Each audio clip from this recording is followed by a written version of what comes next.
And so the minister is closing his sermon, and he said, you can take all the beer in the world and throw it in the river. And you could take all the wine in the world and throw that in the river too. Well, as a matter of fact, he said, doing his fist up in the air, you can have all the whiskey in the world and you can throw it in the river.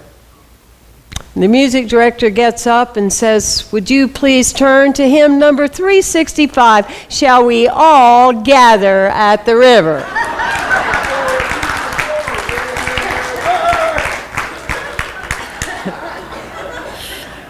You see, when we go to speaking about abundance, when we talk about the word abundance, often we get into all wanting to be in harmony of what abundance means. Abundance means many different things to many different people.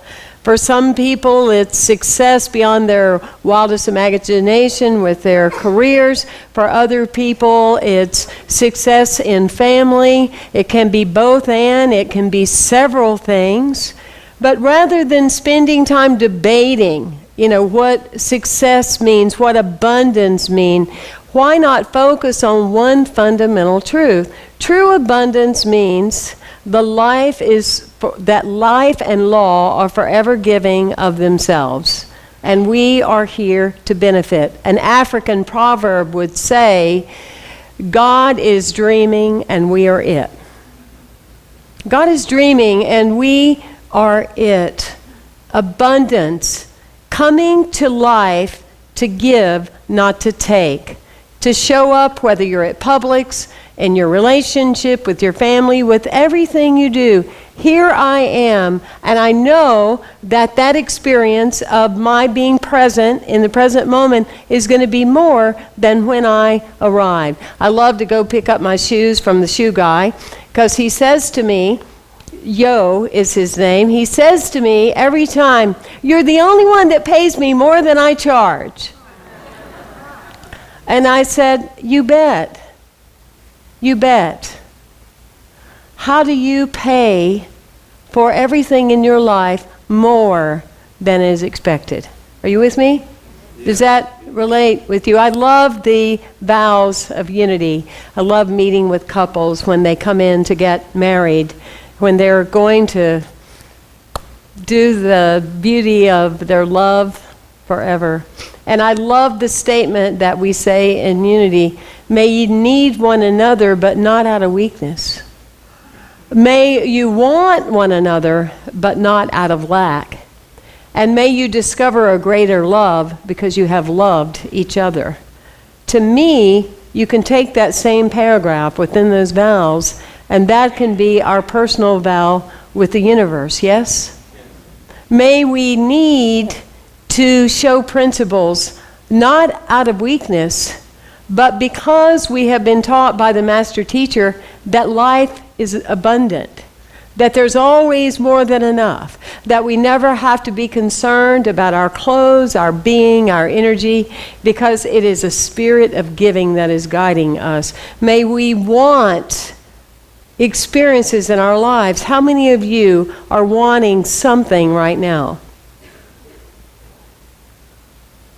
Usually if you're alive, you're wanting something. Okay? And those of you that are trying to trick the teacher, okay?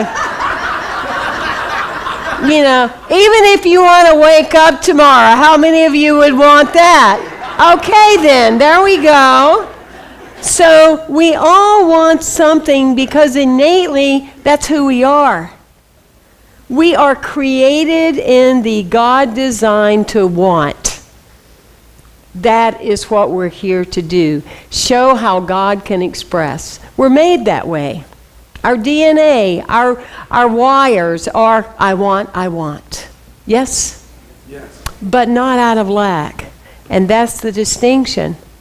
Because it's the law of I am attached to wanting and detached to how it shows up. That's the distinction. Because when I want something because I perceive I don't have something, guess what cause and effect I put into the universe that I don't have? And so I start to be aware of what I don't have. So it's a whole different vibration, like Kate was talking about with faith.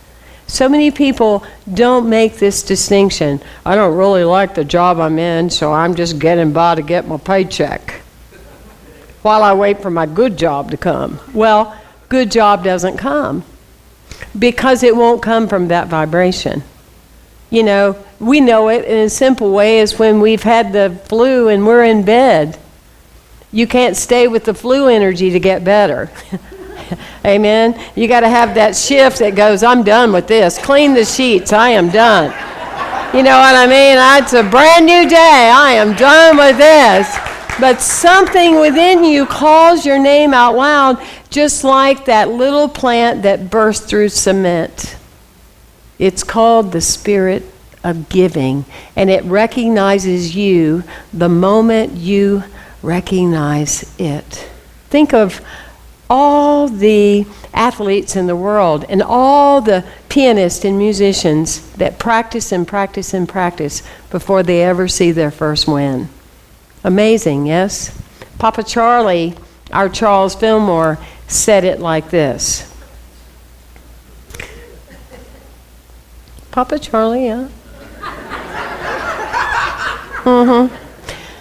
He said, the Father, meaning God, the Father has provided a universal seed substance that responds with magical power to the active mind of all of us. Faith in the increasing capacity of this seed substance, whether wrapped in visible husk or latent in invisible electrical units, always rewards us with the fruits of our labor. The farmer, I love this part. The farmer may seem to get his supply from the seeds he plants, but he would never plant a seed unless he had faith in its innate capacity to increase. I mean, what would be the point, right? And that seed would never multiply without the quickening life of spirit. The farmer doesn't go and dig up the seeds and ask, how you doing? Are you still down there?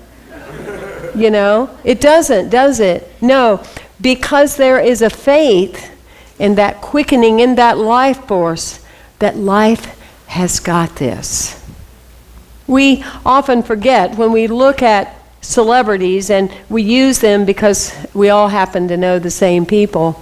But when you think about Jim Carrey, when you think about when he was 12 years old, his family, they slept in a van because his father lost his job and they didn't have a home. He was homeless. And they parked in their relative's front yard, and that's where they slept. Jewel, the musician, homeless until she was discovered. Maybe you don't know Hilary Swank, that she didn't have a home either. Her friends let her sleep in their house that was for sale. And they would say, you can sleep here at night, but by morning you've got to be gone because we want to sell the house. Perhaps you're not aware that Steve Jobs, he couldn't afford a dorm room in college. He slept on his friend's floor. There is that pull within that we keep giving what we have, and then with an expectation that the best and more is yet to come, regardless of the circumstances that we see. The vibration of prayer, the vibration of consciousness, the vibration of our thinking needs to exceed anything that we are surrounded by currently in our own awareness. Do you agree with that? Well, that's what Scripture says. Thank you, Rich, for being on cue with that. Let's say this together, those if you choose. For whoever has, to him more be given, and he will have abundance. But whoever does not have, even what he has will be taken away. Well, those of you that are into metaphysics know that this is not talking about just financial well-being. This is talking about, for him, for the people that have a consciousness of an expectation of faith, that there is a law of life always giving of itself, more will be given to them. More will always be given to them. For the people that do not have that belief system, for the people that do not have that thinking of expectation, more will be taken away from them. Yes? And so it's, what are you in your mind, what are you feeling and thinking into being? What is that? What do you have that you are bringing more of? I thought faith was spoken so beautifully by Kate this morning, wasn't it? Yeah.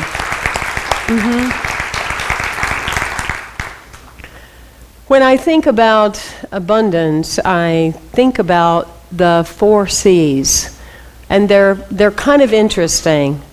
And in that they kind of paint an image for all of us. The first C is clarity that what is yours is yours. When you're looking at the spirit of giving, there's no such thing as competition. No one can ever take your good away from you. What is yours is yours. There's a great story about Dr. Raymond Charles Barker.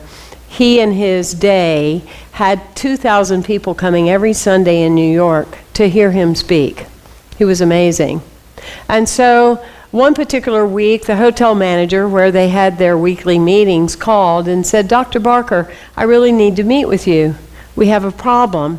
Could you come over?" So Dr. Barker, he goes over, and the hotel manager says, "Yeah, we have a problem. The black people that come to your church, they've started using the front door. And we don't want them using the front door. We want them to come in the back door. Do you understand that we have a problem and we need to fix it?"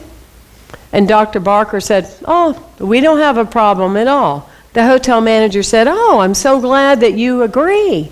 He said, "No, we don't have a problem. This is our last day here and we will never be back." Right? But Dr. Barker, in his boldness, he went, "Well, now what are we going to do?" You can't just pick up the phone and call McDonald's and say, "Can we have 2,000 people fit in your, what are we going to do?" So he went to prayer. And he started praying and knowing that that spirit of giving was responding accordingly to what he believed could be possible, and to his faith in the outpicturing of that. And so he's meditating, and he gets a call from Alice Tully. And Alice Tully said, I don't know how many of you have ever been to Alice Tully Hall in New York. It's huge. It's amazing. And she said, "How you doing, Raymond? You know what? When I built Alice Tully Hall, I actually had your community in mind that you would meet there. Would you like to start having your meetings there?" And he went, "Absolutely, yes, but there's one problem." He said, "Emmett Fox is across the street at the Unity Center. And I would need to ask him first if he would be okay with that." And so Dr. Barker calls Emmett and says, "Emmett, this is what has happened. This is the story. And, it would mean that we're right across the street." And Emmett said, "That is so brilliant." Dr. Barker said, "Really?" He said, "Absolutely. When they get upset with us, they don't even have to take the subway. They can just go right across the street." What is yours because you see they believed in consciousness. In consciousness. How powerful is that? The other C is to consider. To consider what is important to you. What are you saying yes to in your life? What are you committing on the calendar to that's significant and important? What are you filling your life with that may be the you of the past instead of the you moving forward? The other C is commitment. And that's an area that often in spirituality I find disappointing in folks. They'll sign up for a 5-week class and they come to 2. If you sign up for a 5-week class, you want to stay for 6. Yes, if you make a commitment for something, you show up and follow through. It's not about that you're just, in addition, letting the groups down, you're letting yourself down. So Make a commitment to yourself. To me, one of life's elements with adults is we have made so many promises to ourselves and we haven't kept them. Do you understand that? Do you relate to that? That's one of the greatest stressors that we have on the planet today. It's adults that make promises that they don't keep it for themselves. We do pretty good sometimes for other people, but how do you keep it for yourself? And then confess is the final C. Confess when you made a mistake. Confess when you know you can do better. I'm going to close with a story about a minister that he knew this carpenter that really wanted to leave his job, and so he coached him and he said, go to your boss and tell him that you're ready to retire and you're done, and just be prepared to turn in your keys. So that's what the guy did. He went to his boss and he said, I am done. I'm over it. And I'm just been here too long. I want to spend time with my wife and my family. And so his boss said, well, could you help me out? He said, would you be willing just to build this one more house? Just help us all out. You'll help the team. And the guy begrudgingly said, sure, I'll do it. And so he dreads going. He complains about being there. He starts getting just ordinary material, kind of holding back, not using the quality hardware and all the things that he could do that he normally does on the homes. And when he's finished, he gives the keys to the boss and said, okay, I'm really done with you now. And his boss looks at him and says, well, you can take the keys back because I wanted to gift this to you as your home.